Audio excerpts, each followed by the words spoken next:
പെന്തക്കോസ്ത് സഭയുടെ ഏർപ്പാടിൻ്റെ ലക്ഷണമായ ആഭരണ വർജനത്തിനെതിരെ ചില ദിവസങ്ങളായി ചില കൺവെൻഷൻ പ്രസംഗകരും മറ്റു ചിലരും നടത്തിക്കൊണ്ടിരിക്കുന്ന വാദങ്ങൾക്ക് കേരള സമൂഹത്തിൽ ഇടമില്ല എന്നതാണ് യാഥാർത്ഥ്യം. മനസ്സാ ആഭരണ വർജനം എന്ന നിലപാടിനെ അംഗീകരിച്ചു കഴിഞ്ഞ സമൂഹമാണ് പെന്തക്കോസ്ത് സമൂഹം. ഒറ്റപ്പെട്ട ചില സ്വരങ്ങൾ ഈ വിഷയത്തിലുണ്ടാകാമെങ്കിലും അടിസ്ഥാനപരമായി പെന്തക്കോസ്ത് സഭയുടെ നിലപാടുകൾ ആഭരണ വർജനം എന്നത് തന്നെയാണ്. ഇത് സംബന്ധിച്ച് പ്രമുഖ ക്രൈസ്തവ പ്രവർത്തകരും ക്രൈസ്തവ ചിന്തകനുമായിരുന്ന നോവലിസ്റ്റ് പ്രൊഫസർ ഏഴംകുളം സാങ്കുട്ടി തൻ്റെ അഭിപ്രായം മുൻപേ എഴുതി തയ്യാറാക്കിയിരുന്നു. ഇന്നത്തെ ആഭരണ പെന്തക്കോസ്ത് സഭകൾ, നാളത്തെ പ്രശ്നങ്ങൾ, ആഭരണ വിവാദം, ഈ ഹെഡിങ്ങിൽ അദ്ദേഹം എഴുതിയ ലേഖനത്തിൻ്റെ പ്രസക്ത ഭാഗങ്ങൾ. പിതാക്കന്മാരും മാതാക്കളും ഒരിക്കൽ ഇട്ട അതിരുകൾ നീക്കിക്കളഞ്ഞാലോ? ഇപ്പോൾ ചെവി തുളച്ചായിരിക്കും ആഭരണങ്ങൾ തൂക്കിയിടുന്നത്. 10 വർഷം കഴിയുമ്പോഴോ ആഭരണങ്ങൾ തൂക്കിയിടാൻ വേണ്ടി പൊക്കിളിന് ചുറ്റും ദ്വാരങ്ങളുണ്ടാക്കും. പിന്നെ മൂക്കും നാക്കും കൂടി തുളച്ചു കിഴിക്കും. ചെവികളിൽ കമ്മലുകൾ തൂക്കിയിടുന്നവർക്കും കഴുത്തിൽ മാല അണിയുന്നവർക്കും സഭാംഗത്വം കൊടുക്കുമ്പോൾ മൂക്കിലും നാക്കിലും പുരികത്തും ആഭരണങ്ങൾ അണിയുന്നവർക്കും സഭാംഗത്വം വിലക്കാനൊക്കുമോ? മൂക്കിനും നാക്കിനും വേണ്ടി പ്രത്യേക പ്രമാണം വല്ലതും തിരുവചനത്തിലുണ്ടോ?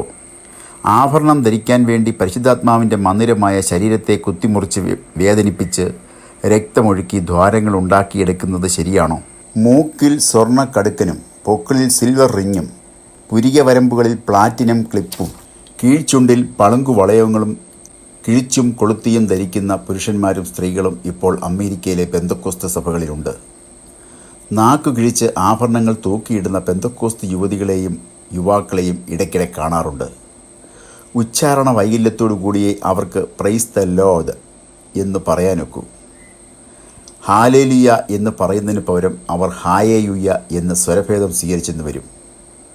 നാക്കിൻ്റെ മുന്നറ്റത്ത് ലോഹവളയം തടസ്സം സൃഷ്ടിക്കുന്നത് കൊണ്ടാണ് ജീസസിനെ ഈഷസ് എന്നായിരിക്കും അവർ വിളിച്ചു പ്രാർത്ഥിക്കുന്നത്. കേരളത്തിലെ പെന്തക്കോസ്ത് സഭകളിലെ ഇന്നത്തെ പ്രശ്നം കഴുത്തിൽ ഒരു ചെറിയ മാല അണിഞ്ഞു വരുന്നവർക്ക് സഭാംഗത്വം നൽകാമോ എന്നതാണ്. ഭാവിയിലെ പ്രശ്നമോ കീഴ്ചുണ്ടിൽ വളയങ്ങളും പുരികങ്ങളും കൊളുത്തുകളുമായി വരുന്നവർക്ക് സ്നാനം നൽകാമോ? അംഗത്വം നൽകാമോ? കർത്തൃമേശയിൽ നിന്ന് അപ്പവും വീഞ്ഞും നൽകാമോ എന്നൊക്കെയായിരിക്കും. വേലി പൊളിച്ചിട്ടാൽ കടുവ കയറാതിരിക്കുമോ? അണക്കെട്ട് തല്ലിപ്പൊട്ടിച്ചാൽ വെള്ളച്ചാട്ടം പിടിച്ചു നിർത്താനൊക്കുമോ? ഒരു 10 വർഷത്തിനകം സംഭവിച്ചേക്കാവുന്ന ദോഷഫലങ്ങൾ കൂടി മനസ്സിൽ കണ്ടുകൊണ്ടായിരിക്കണം നാം ഈ വിഷയത്തെപ്പറ്റി ചിന്തിക്കേണ്ടത്.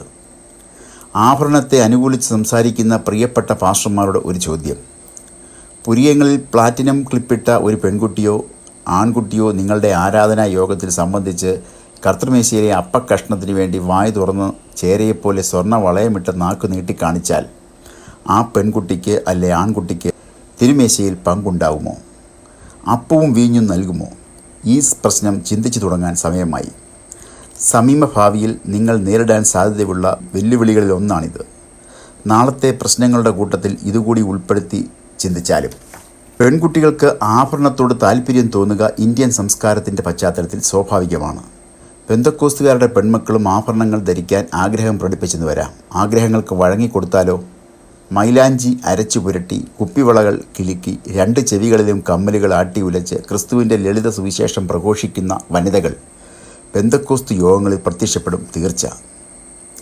പെന്തക്കോസ്തു സുവിശേഷ വനിതകളുടെ തോളിന് തൊട്ട് മുകളിലായി ചുറ്റുവട്ടം ചലിക്കുന്ന കമ്മലുകളിലേക്കായിരിക്കും ശ്രോതാക്കൾ, പ്രത്യേകിച്ച് പെൺകുട്ടികൾ, ആകൃഷ്ടരാകുന്നത്. കേൾവിക്കാരുടെ ശ്രദ്ധയെ ക്രൂശിതനായ യേശുവിൽ നിന്ന് വ്യക്തികളിലേക്കും വ്യക്തികളുടെ വേഷാലങ്കാരങ്ങളിലേക്കും തിരിച്ചുവിടുന്ന സുവിശേഷകരും ഗായകരും ദൈവരാജ്യത്തിന് കൊള്ളാവുന്നവരല്ല. പെന്തക്കോസ്ത് സഭകളിലെ അംഗങ്ങൾ ഒരു നൂറ്റാണ്ടായി ആഭരണവർജനം പാലിച്ചു വരുന്നു. പുരുഷ മേധാവിത്വം സ്ത്രീകളുടെ മേൽ അടിച്ചേൽപ്പിച്ചതാണ് ഈ പാരമ്പര്യം എന്നൊരു ചിന്താഗതി ചിലർ പ്രചരിപ്പിച്ചു വരുന്നു. കാരിസ്മാറ്റിക് പ്രസ്ഥാനത്തിൻ്റെ വളർച്ചയോടുകൂടി അമേരിക്കയിലെ സാമുദായിക സഭകളിൽ നിന്ന് ലക്ഷക്കണക്കിന് ആളുകൾ പാരമ്പര്യ പെന്തക്കോസ്ത് സഭകളിലേക്ക് ഇരച്ചു കയറി. അതോടെ പെന്തക്കോസ്ത് സഭകൾ പലതും ആഭരണ നിരോധനത്തിൻ്റെ കാര്യത്തിൽ വിട്ടുവീഴ്ചകൾ വരുത്തി തുടങ്ങി. കഴിഞ്ഞ 100 വർഷത്തെ അമേരിക്കയിലെ സഭാചരിത്രം പഠിച്ചാൽ ഒരു കാര്യം വ്യക്തമാകും. സ്ത്രീകൾ മാത്രമല്ല, പുരുഷന്മാരും ആഭരണങ്ങൾ ഉപേക്ഷിച്ചിരുന്നു. കഴിഞ്ഞ നൂറ്റാണ്ടിൻ്റെ ആരംഭം മുതൽ പെന്തക്കോസ്ത് ഹോളിനസ് പ്രസ്ഥാനങ്ങളിലെ പുരുഷന്മാർ മോതിരം, മാല, സ്വർണ്ണവാച്ചുകൾ ഇവ ഉപേക്ഷിച്ചിരുന്നു. ഒട്ടേറെ പേർ വിവാഹമോതിരം പോലും ധരിച്ചിരുന്നില്ല. ബാപ്റ്റിസ്റ്റ്, മെത്തഡിസ്റ്റ് സഭകളിലും ആഭരണങ്ങൾ ഉപേക്ഷിച്ചവരുണ്ടായിരുന്നു. ആഭരണവർജനം സ്ത്രീകൾക്കെതിരെ പുരുഷന്മാർ അടിച്ചേൽപ്പിച്ച പ്രമാണമാണെന്ന ആരോപണം തൊടുത്തുവിടുന്നവരോട് ഒരു ചോദ്യം: പുരുഷന്മാരിൽ ആഭരണവർജനം എന്ന പാരമ്പര്യം അടിച്ചേൽപ്പിച്ചത് ആരാണ്? ആഭരണവർജനം ഭാര്യമാർ ഭർത്താക്കന്മാരിലോ ഭർത്താക്കന്മാർ ഭാര്യമാരിലോ അടിച്ചേൽപ്പിച്ചതല്ല. സഭാ മേലധികാരികളുടെ സമ്മർദ്ദവും പിന്നിലില്ലായിരുന്നു. പരിശുദ്ധാത്മാവ് ഹൃദയങ്ങളിൽ ക്രിയ ചെയ്തപ്പോൾ വ്യക്തിക്കും സമൂഹത്തിനും ഒരുപോലെ ദോഷം ചെയ്യുന്ന, പണവും സമയവും പാഴാക്കുന്ന അനവധി പാരമ്പര്യങ്ങൾ, വിശ്വാസങ്ങൾ സ്വയം ഉപേക്ഷിക്കുകയാണ് ചെയ്തത്. സഭാമണ്ഡലത്തിൽ ആത്മപകർച്ച ഉണ്ടായപ്പോൾ ദൈവജനം വേർപാട് പാലിക്കേണ്ടവരാണെന്ന കലശലായ ബോധം വിശ്വാസികൾക്കുണ്ടായി. പ്രപഞ്ചമോഹങ്ങളെ വിട്ടൊഴിഞ്ഞ് ക്രിസ്തുവിൻ്റെ വിനയം ധരിച്ച മനസ്സിനോട് ഏകീഭവിച്ച് മുന്നോട്ട് നീങ്ങണം എന്ന ആഗ്രഹമാണ് ആഭരണ വർജനത്തിന് തുടക്കം കുറിച്ചത്. ഈ വിനയമാണ് വർജന നിയമങ്ങൾ ചോദ്യം ചെയ്യാതെ അനുസരിക്കുവാൻ അവർക്ക് തുണനിന്നത്. വാദിച്ചും ചർച്ച ചെയ്തും തെളിയിക്കാനോ അനുസരിപ്പിക്കാനോ കഴിയുന്ന കാര്യങ്ങളല്ല ആഭരണവർജനം പോലെയുള്ള വിഷയങ്ങൾ. വാദപ്രതിവാദത്തിലൂടെ സഭയിൽ കടത്തിയ കാര്യങ്ങളല്ല ഇവ. പിന്നെയോ ദൈവാത്മപൂർണരായ ജനം സ്വയം ഏറ്റെടുത്ത അച്ചടക്ക വ്യവസ്ഥകളായിരുന്നു ഇവ. തലച്ചോറിലല്ല, പകരം ഹൃദയത്തിൽ ഉടലെടുത്ത പ്രമാണങ്ങളിലൊന്നാണ് ആഭരണ നിയന്ത്രണം. വേർപാടിൻ്റെ ദൂതിൽ ആഭരണവർജനവും മദ്യവർജനവും ഉണ്ടായിരുന്നു. ശരീരം പരിശുദ്ധാത്മാവിൻ്റെ മന്ദിരമാകുന്നു. അത് ക്രിസ്തുവിന് വേണ്ടി വേർതിരിക്കപ്പെട്ടതാണ്. അതിൽ ആഡംബരത്തിൻ്റെ ചിഹ്നങ്ങളൊന്നും പാടില്ല. ആഭരണം ആഡംബരമാണ്. ഇതൊക്കെ പെന്തക്കോസ്ത് സന്ദേശത്തിൻ്റെ ഭാഗമായിരുന്നു. കത്തോലിക്ക സഭയുടെ ബഹുമാന്യ കന്യാസ്ത്രീകളിൽ ഒരു വലിയ കൂട്ടം ആഭരണവർജനം പാലിക്കുന്നു. ഗാന്ധിജിയും കസ്തൂർബ ഗാന്ധിയും ആഭരണം വർജിച്ചിരുന്നു. ഇവയൊന്നും അടിച്ചേൽപ്പിച്ച അച്ചടക്ക വ്യവസ്ഥകളായിരുന്നില്ല. ആഭരണം ധരിക്കുന്നവരെ വിമർശിച്ചാൽ അവർ പ്രാർത്ഥനാ കൂട്ടായ്മകളിൽ സംബന്ധിക്കുവാൻ മടിക്കുമെന്നും ഒടുവിൽ അവർ പിന്മാറി നരകത്തിൽ ചെന്ന് വീണാൽ അതിൻ്റെ ഉത്തരവാദികൾ ശുദ്ധീകരണവാദികൾ ആയിരിക്കുമെന്നും ഒക്കെ പറഞ്ഞ് പാരമ്പര്യവാദികളെ ഭയപ്പെടുത്താൻ ചില മെഗാ ചർച്ച് പാസ്റ്റർമാർ ശ്രമിക്കാറുണ്ട്. ശുദ്ധീകരണവാദികളുടെ വായടപ്പിക്കാനുള്ള ഒരു തന്ത്രം മാത്രമാണ് പരിഷ്കരണവാദികൾ ഉന്നയിക്കുന്ന ഇത്തരം ആക്ഷേപങ്ങൾ. 2 തെസ്സലോനിക്കർ 2:15 കോരിന്ത്യർ 11:2 ശ്രദ്ധിച്ചാലും നല്ല പാരമ്പര്യങ്ങൾ മുറുകെ പിടിക്കണം എന്നാണ്. ആഭരണങ്ങൾ ധരിക്കാത്തതുകൊണ്ട് നാം മറ്റുള്ളവരേക്കാൾ പരിശുദ്ധരാണെന്നുള്ള അഹംഭാവവും നമുക്കുണ്ടാകാൻ പാടില്ല. ദൈവം വെറുക്കുന്ന കാര്യങ്ങളിലൊന്നാണ് അഹന്ത. അന്യരെ ശപിക്കാതെ, ഒറ്റപ്പെടുത്താതെ, വിധിക്കാതെ സ്നേഹപൂർവ്വമായിരിക്കണം നമ്മുടെ പ്രമാണങ്ങൾ അവർക്ക് മനസ്സിലാക്കി കൊടുക്കേണ്ടത്. ആത്മബലത്തേക്കാൾ ആൾബലത്തിന് തൂക്കം നൽകുന്ന ഒരു സഭാലോകമാണ് നമ്മുടെ ഏറ്റവും വലിയ ഭീഷണി. അനവധി സുവിശേഷകന്മാർ ഇന്ന് ഇടുക്കവും ഞെരുക്കവുമുള്ള വഴി വെട്ടിത്തുറന്ന് ഏത് ഭീമനും പെട്ടെന്ന് അനായാസമായി നടന്നു മുന്നേറാവുന്ന വിശാലമായ നാഷണൽ ഹൈവേകൾ നിർമ്മിക്കുന്ന ശുശ്രൂഷയിലാണ്. ഏഴംകുളം സാങ്കുട്ടിക്ക് നാട്ടിൽ കുമ്പനാട്ടുള്ള ഒരു പാസ്റ്റർ ഒരു കത്തയച്ചിരുന്നു. അമേരിക്കയിൽ വിവാഹമോതിരം അണിയാത്ത സ്ത്രീകളെ അന്യപുരുഷന്മാർ ശല്യപ്പെടുത്തുമെന്നും മോതിരം കൈവിരലിൽ കാണാത്ത പുരുഷന്മാരെ സ്ത്രീകൾ മോഹിച്ച് വശീകരിക്കുമെന്നും ആരോ നാട്ടിൽ ഒരു ചർച്ചായോഗത്തിൽ വെച്ച് പറഞ്ഞതാണ് പാസ്റ്റർ ഡോക്ടർ ഏഴംകുളം സാങ്കുട്ടിയോട് സംശയം തീർക്കാനായി കത്തെഴുതിയത്. ഇതിൻ്റെ നിജസ്ഥിതി അറിയാൻ താല്പര്യം പ്രകടിപ്പിച്ചതുകൊണ്ട് ഡോക്ടർ ഏഴംകുളം സാങ്കുട്ടി ഇതിന് മറുപടി നൽകി. 1970 42 വർഷം മുമ്പാണ് പാസ്റ്റർ ഒരു വിദ്യാർത്ഥിയായി ഞാൻ അമേരിക്കയിലെത്തിയത്. 1978 ഞാൻ വിവാഹിതനായത്. ഇന്നേ വരെ എന്നെയോ എൻ്റെ ഭാര്യ പുഷ്പയെയോ ഞങ്ങൾ വിവാഹമോതിരം ധരിച്ചിട്ടില്ല എന്ന കാരണത്താൽ ആരും ശല്യപ്പെടുത്തിയിട്ടില്ല. അല്ല, വല്ല കാരണവശാലും മോതിരം ഇല്ല എന്നതിൻ്റെ പേരിൽ ആരെങ്കിലും ഞങ്ങളെ ശല്യപ്പെടുത്താൻ ഒരുമ്പെട്ടാൽ ഞാൻ വിവാഹിതനാണ് അല്ലെങ്കിൽ വിവാഹിതയാണ് എന്ന ഒറ്റ വാക്കുകൊണ്ട് അവരുടെ അസുഖം പരിഹരിക്കാവുന്നതേയുള്ളൂ. അന്യരുടെ ശല്യം ഒഴിവാക്കാൻ വേണ്ടി മോതിരം ധരിക്കേണ്ട ഒരാവശ്യവും ഇതേവരെ ഞങ്ങൾക്കുണ്ടായിട്ടില്ല. കേരളത്തിലെ പെന്തക്കോസ്ത് വനിതകൾ വിവാഹമോതിരമോ മിന്നോ ധരിക്കാറില്ല. മിന്നു കെട്ടിയിട്ടില്ല എന്നതിൻ്റെ പേരിൽ ജോലിസ്ഥലത്ത് വെച്ചോ ബസ്സിൽ വെച്ചോ നമ്മുടെ സഹോദരിമാരെ ആരെങ്കിലും ശല്യപ്പെടുത്തിയിട്ടുള്ളതായി കേട്ടുകേൾവി പോലുമില്ല. നേരെ മറിച്ച് മിന്നും കെട്ടുതാലിയും വിവാഹമോതിരമൊക്കെ ധരിച്ച വനിതകളെയാണ് തസ്കരന്മാർ ആക്രമിക്കുന്നത്. പണ്ടുകാലത്ത് അമേരിക്കയിലും അനവധി പെന്തക്കോസ്ത് ദമ്പതികൾ വിവാഹമോതിരം ധരിച്ചിരുന്നില്ല. പ്രത്യേകിച്ച് മംഗല്യമോതിരം ധരിക്കാതെ നടക്കുന്ന വെള്ളക്കാരായ അനേക ദേവദാസന്മാരെ ഞാൻ കണ്ടിട്ടുണ്ട്. സഹോദരിമാരെയും ഇവരെ ആരെയും വഴിനീള പൂവാലന്മാരോ തരുണികളോ ശല്യപ്പെടുത്തതായി കേട്ടിട്ട് പോലുമില്ല. അങ്ങനെ ആ പാസ്റ്റർക്കുള്ള മറുപടി കത്ത് അവിടെ അവസാനിക്കുന്നു. പെന്തക്കോസ്ത് വനിതകളുടെ ആഭരണ ധാരണം ഇല്ലാത്തതുകൊണ്ടുള്ള ഗുണങ്ങൾ എന്താണെന്ന് അദ്ദേഹത്തിൻ്റെ ഭാര്യ ഡോക്ടർ പുഷ്പ സാങ്കുട്ടി തൻ്റെ ജീവിതത്തിലുണ്ടായ ഒരു അനുഭവത്തിലൂടെ വിവരിക്കുന്നു. 1990 എൻ്റെ ഓർമ്മയെ തിരിച്ചുവിടുകയാണ്. ഞങ്ങൾ കുടുംബമായി അന്ന് ഇന്ത്യ സന്ദർശിക്കുകയുണ്ടായി. ഏകദേശം 3 മാസത്തെ അവധി ഞങ്ങൾക്കുണ്ടായിരുന്നു. അന്ന് ഞങ്ങളുടെ മകൻ രഞ്ജിത്തിന് 10 വയസ്സ്, മകൾ ബിന്ദുവിന് 7 വയസ്സ്. മെയ് മാസത്തിൽ അവർ ബന്ധുക്കളുടെയും അയൽവാസികളുടെയും കുട്ടികളുമായി കളിച്ചു ചാടി ഉല്ലസിച്ചു. ജൂൺ മാസം ആരംഭിച്ചപ്പോൾ അയലത്തെ കുട്ടികളെല്ലാം സ്കൂളിൽ പോയി തുടങ്ങി. ഞങ്ങളുടെ കുഞ്ഞുങ്ങൾ ഒറ്റയ്ക്കായി. ദിവസം മൊത്തം വെറുതെ വീട്ടിലിരുന്ന് അവർ മുഷിഞ്ഞു. എന്നാൽ പിള്ളേരെ തിരുവനന്തപുരം കാണിക്കാം എന്ന് ഞാൻ അഭിപ്രായപ്പെട്ടു. അതെല്ലാവർക്കും സമ്മതമായി. തലസ്ഥാന നഗരി കാണാമല്ലോ. ഞാനും ഭർത്താവും കുഞ്ഞുങ്ങളുമൊത്ത് തിരുവനന്തപുരത്ത് 2 ദിവസം ചെലവഴിക്കാൻ തീരുമാനിച്ചു. ഒരു ചൊവ്വാഴ്ച അവിടെ എത്തി പട്ടണത്തിലും പരിസരങ്ങളിലുമുള്ള ബന്ധുമിത്രാദികളെ സന്ദർശിച്ചു. അപ്പോഴാണ് 1 ഡേ ടൂർ ക്രമീകരണത്തെപ്പറ്റി കേട്ടത്. 40 രൂപ കൊടുത്താൽ മതി. അവിടെയുള്ള ഒരു ട്രാവൽ ഏജൻസി സന്ദർശകരെ തിരുവനന്തപുരം, കോവളം, വേളി തുടങ്ങിയ സ്ഥലങ്ങളിൽ പ്രത്യേക ബസ്സിൽ കൊണ്ടുപോകും. ബുധനാഴ്ച രാവിലെ 9 കഴിഞ്ഞപ്പോൾ ഞങ്ങൾ ട്രാവൽ ഏജൻസിയിലെത്തി. ടൂറിസ്റ്റ് ബസ് അവിടെ തയ്യാറായി കിടപ്പുണ്ട്. വിദേശ രാജ്യങ്ങളിൽ നിന്നും കേരളം സന്ദർശിക്കുന്ന 10-30 മലയാളികൾ ബസ്സിലുണ്ടായിരുന്നു. 10 മണിയോടടുത്തപ്പോൾ ബസ് പുറപ്പെട്ടു. ആദ്യം തിരുവനന്തപുരം നഗരത്തിലൂടെ ബസ് ഓടിച്ചു. ഞങ്ങൾ പട്ടണം ചുറ്റിക്കണ്ടു. ബസ്സിൽ ഘടിപ്പിച്ചിട്ടുള്ള ഉച്ചഭാഷണിയിൽ കൂടി മധ്യവയസ്കനായ ടൂർ ഗൈഡ് റോഡിൻ്റെ ഇരുവശങ്ങളിലുമുള്ള പ്രധാന സ്ഥാപനങ്ങളെക്കുറിച്ച് വിശദ വിവരങ്ങൾ നൽകിക്കൊണ്ടിരുന്നു. 11 മണി കഴിഞ്ഞപ്പോൾ ശ്രീ പത്മനാഭസ്വാമി ക്ഷേത്രത്തിൻ്റെ മുമ്പിൽ ബസ് നിന്നു. ക്ഷേത്രത്തെപ്പറ്റിയുള്ള ചരിത്ര വിവരങ്ങൾ ഉച്ചഭാഷണിയിലൂടെ നൽകിയ ശേഷം ടൂർ ഗൈഡ് ഇങ്ങനെ ഒരു വിജ്ഞാപനം നടത്തി. ഇവിടെ നിങ്ങൾക്ക് അരമണിക്കൂറുണ്ട്. ഹിന്ദുക്കൾക്ക് മാത്രമേ ഉള്ളിൽ പ്രവേശനമുള്ളൂ. ഈ കാണുന്ന ലൈനിനപ്പുറത്തേക്ക് അന്യമതക്കാർ ആരും പ്രവേശിക്കരുത്. ഞാനും ബസ്സിലുണ്ടായിരുന്ന യാത്രക്കാരും ക്ഷേത്രത്തിൻ്റെ മുമ്പിലെത്തി. എൻ്റെ ചുറ്റും പല സ്ത്രീകളുണ്ടായിരുന്നു. എന്നാൽ ടൂർ ഗൈഡ് എന്നെ നോക്കി ഇങ്ങനെ പറഞ്ഞു: നിങ്ങൾ ഈ ലൈൻ കടന്ന് മുന്നോട്ട് പോകരുത്. വിശ്വാസികൾക്ക് ഇവിടെ പ്രവേശനമില്ല. ഒരുപക്ഷെ മറ്റു സ്ത്രീകളോടൊപ്പം ഞാനും അല്പം കൂടി ഉള്ളിലേക്ക് നടന്ന് കയറിയേക്കും എന്ന ഒരാശങ്ക അദ്ദേഹത്തിന് തോന്നിയിരിക്കും. പ്രത്യേകിച്ച് ഞങ്ങളുടെ കുട്ടികൾ ക്ഷേത്രത്തിനകത്ത് എന്തൊക്കെ കാഴ്ചകളുണ്ട് എന്ന് കാണാനുള്ള ആകാംക്ഷയിലായിരുന്നു. കുഞ്ഞുങ്ങളുടെ ജിജ്ഞാസ അദ്ദേഹം മനസ്സിലാക്കിയിട്ടുണ്ട്. ടൂർ ഗൈഡിൻ്റെ പ്രസ്താവന എന്നെ വളരെ ചിന്തിപ്പിച്ചു. വിശ്വാസികൾക്ക് ഇവിടെ പ്രവേശനമില്ല. അതിനു മുമ്പ് സംസാരിച്ചു പോലും പരിചയമില്ലാത്ത ഒരു മനുഷ്യനാണ് അദ്ദേഹം. ക്രിസ്ത്യാനികൾക്ക് ഇവിടെ പ്രവേശനമില്ല എന്ന് പറഞ്ഞില്ല.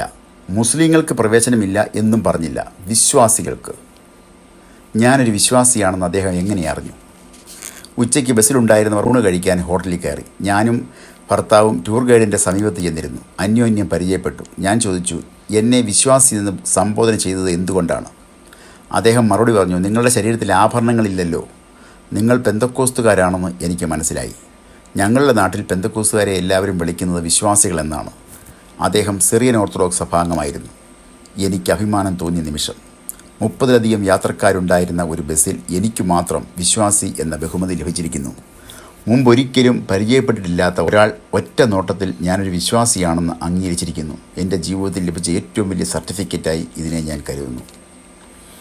ഉച്ച കഴിഞ്ഞ് ഞങ്ങൾ കോവളത്തും വേളിയിലും പോയി. ടൂർ ഗൈഡുമായി ഏറെ നേരം ആത്മീയ കാര്യങ്ങൾ ചർച്ച ചെയ്യുവാൻ ഞങ്ങൾക്ക് അവസരം ലഭിച്ചു. ഓഗസ്റ്റ് ആദ്യ വാരാന്ത്യത്തിൽ എൻ്റെ ഭർത്താവ് തിരുവനന്തപുരം പോളിയോ ഹോം ഓഡിറ്റോറിയത്തിൽ വെച്ച് ഒരു ക്രൂസൈഡ് യോഗം നടത്തി. പെട്ടെന്ന് ക്രമീകരിച്ച ഒരു യോഗമായിരുന്നു അത്. യോഗം പര്യവസാനിച്ചപ്പോൾ വാരാന്ത്യത്തിൽ ഒരു ചെറിയ കൂട്ടം ആളുകൾ ഭർത്താവിനെ പ്രതീക്ഷിച്ച് നിൽക്കുന്നു. ഞങ്ങളെ തിരുവനന്തപുരം കാണിച്ച ടൂർ ഗൈഡും അദ്ദേഹത്തിൻ്റെ ഭാര്യയും അയൽവാസികളായ കുറേ ആളുകളും. തിരുവനന്തപുരം അസംബ്ലീസ് ഓഫ് ഗോഡ് സഭയുടെ ശുശ്രൂഷകനായിരുന്ന പാസ്റ്റർ PS ജോർജും ചർച്ച് ഓഫ് ഗോഡിലെ യുവജന സംഘാടകനായിരുന്ന ശ്രീ റെജി ഫിലിപ്പും കൂടിയാണ് ആ ക്രൂസൈഡ് യോഗം ക്രമീകരിച്ചിരുന്നത്. ഞങ്ങൾ നാട്ടിലേക്ക് വരുമ്പോഴോ മറ്റു പല പട്ടണങ്ങളിലും യോഗം നടത്തിയപ്പോഴോ തിരുവനന്തപുരത്ത് ഒരു യോഗം നടത്താൻ പദ്ധതിയില്ലായിരുന്നു. തിരുവനന്തപുരം പട്ടണവാസികൾക്കെല്ലാം ക്രൂസൈഡ് വിവരം അച്ചടിച്ച നോട്ടീസുകൾ തപാൽ വഴി റെജി ഫിലിപ്പ് അയച്ചിരുന്നു.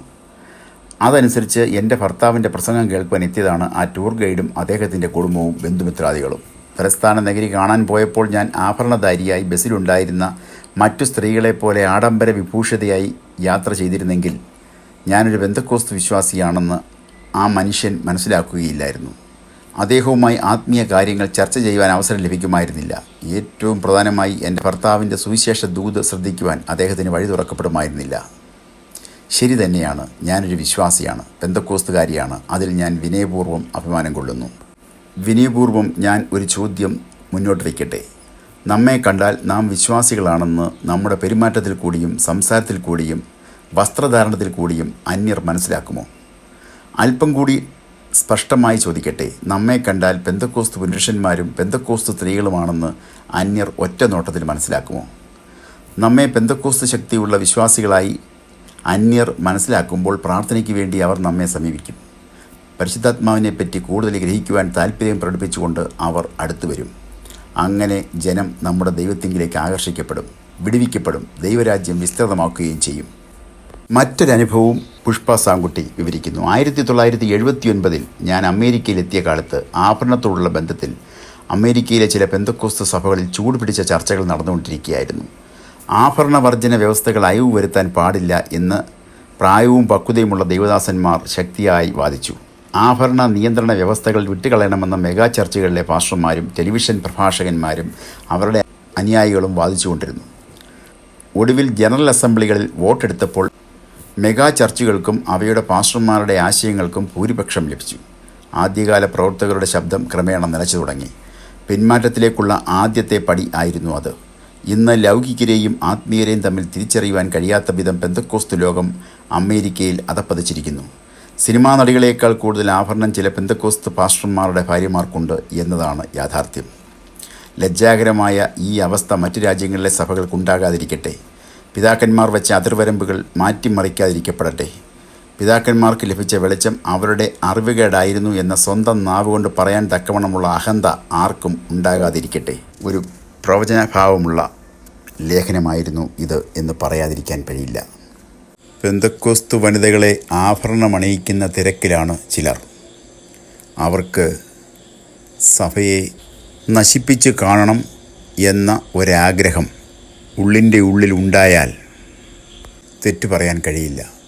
പിശാച് പെട്ടെന്നല്ല പ്രവർത്തിക്കുന്നത്, പതിയെ പതിയെ. അതെ, അവൻ നമ്മുടെ ഹൃദയങ്ങളിലേക്ക് കയറും.